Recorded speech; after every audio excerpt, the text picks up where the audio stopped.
the Black Panthers, the Students for Democratic Society, all kinds of groups that were opposed to the Vietnam War, all they were hiring people, not necessarily very reputable or reliable people, and paying them money to report back on the activities of these groups, to infiltrate them and spy on them and turn the information back over to the FBI.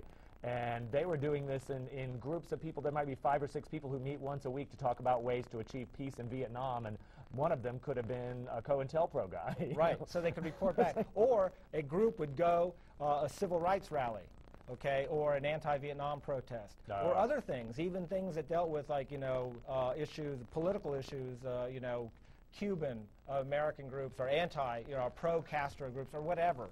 Anything that the government didn't trust, particularly with the Hoover-Nixon administration, they would use this operation to infiltrate, and oftentimes an anti-war rally, they'd start having people, say, throw bricks, okay, and you'd get all violent, and they'd see... Agent provocateurs, yes, they call and it. what they were FBI agents making the protest go violent. They were the ones provocating. It's kind of spinning taken to the next level, where like instead of just talking about it a certain way, absolutely. Then you'd have the media. Then you'd have people like these violent anti-war protesters, and the police then had to move in to crack down and stop the protest because it was violent. But what caused the violence? Right. So 1,000 points of Reichstag fire. On the subject of that, like, do you feel that, like, during the Iraqi war and all this, do you think that maybe, like, we were getting a skewed perspective, like a really skewed perspective, to try and gain some real hardcore public support against for the war and whatnot? I do, Jeffrey. Yes, that's another. Jeffrey, certainly true. That's another issue. Yeah, but on a whole different topic, which we'll touch on we'll again. We'll be discussing that. But stay tuned. Yeah. Okay. That's a different topic, but I agree with you. We want to get to our next caller here. We got Scott on line 2. Jeffrey, thank you. Good time. Good time. Yeah, Thanks for calling us. Thank you. Scott on line 2. Hey, Andy, how are you, man? Okay, how are you doing, Scott? Good to see that you guys are still waving the flag of truth, American justice. In an American way, absolutely. First of all, this next election, let's just put it this way, man. It's not so much about electing as, for me personally, and I'm probably for yourself as well, it's about removal and removing someone from office. But what I want you guys to touch on, if you can for me, or shed some light, let's look at the 9/11 situation. Well, if it relates to the Patriot Act, we are trying to talk about that today, and we're running out of time. I know, but I think it's all right. There were Saudi Arabians. Saudi Arabia has terrorist camps. They have terrorist ties. And all those guys were from Saudi Arabia.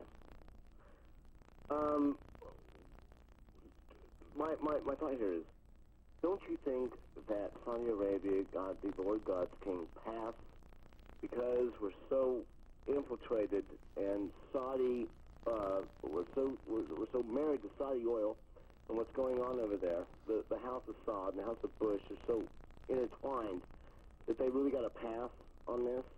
Can you elaborate? Go ahead. I agree, but that's a different topic. I do agree they are very intertwined, and we are going to talk about that in a future program. Actually, we're going to get into more depth about the whole Bush League and how it's connected with Saudi connections. Yeah, we have an expert guest coming to discuss that with us. So stay tuned. Well, I just tuned in. I just called up because. I don't think this has been addressed enough, because this, to me, is very serious.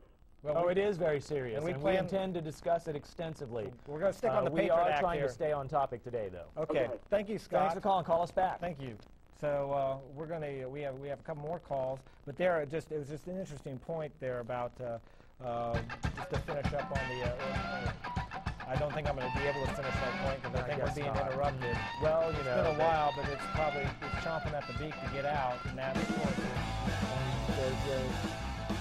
Chicken Hawk of the Week. That's right, ladies and gentlemen. It's time for this week's Chicken Hawk of the Week, and well, who are we being so? Who's on the rotisserie today? Who is on the rotisserie today? There he is. That's Roger Ailes.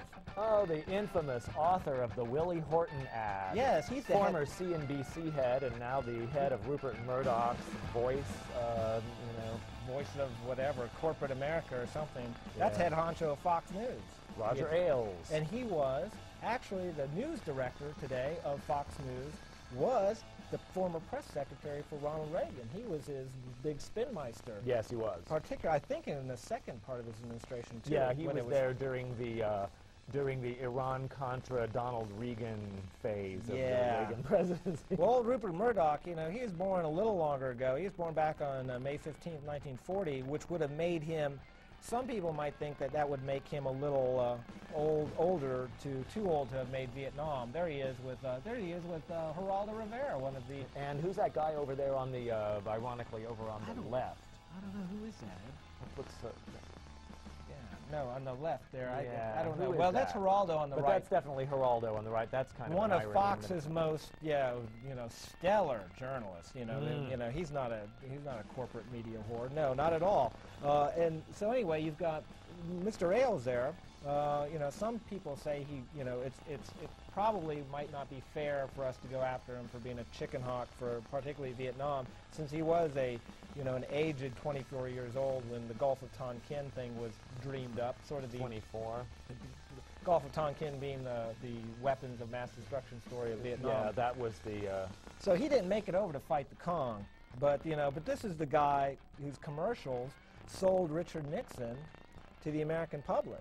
Yeah, way that's true. back in '68. And he's the guy who put together the whole PR to tell you what a great man Richard Nixon was going to be as president. Remember the secret plan to end the war.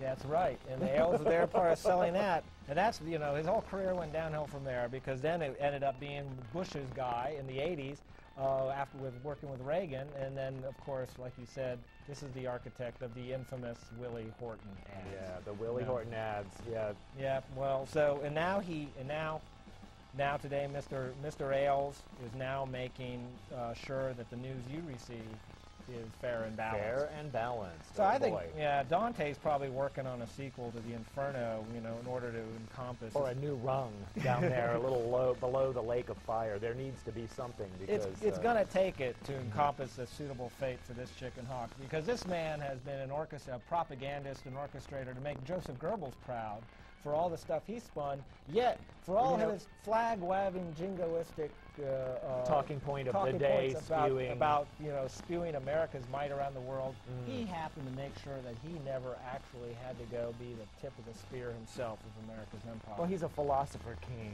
Andy. He shouldn't have to work or toil like or shoot Kong or whatever, or hang out the door of a helicopter or anything like that. Although I don't know a helicopter could lift him, but well, I'd say for his jingoistic support of military operations around the world and his fair and balanced look at American military empire around the world, yet his inability to actually have done anything himself, sacrificed himself at all in the most remotest sense personally, in order to do that, he deserves to be this week's Chicken Hawk of the Week.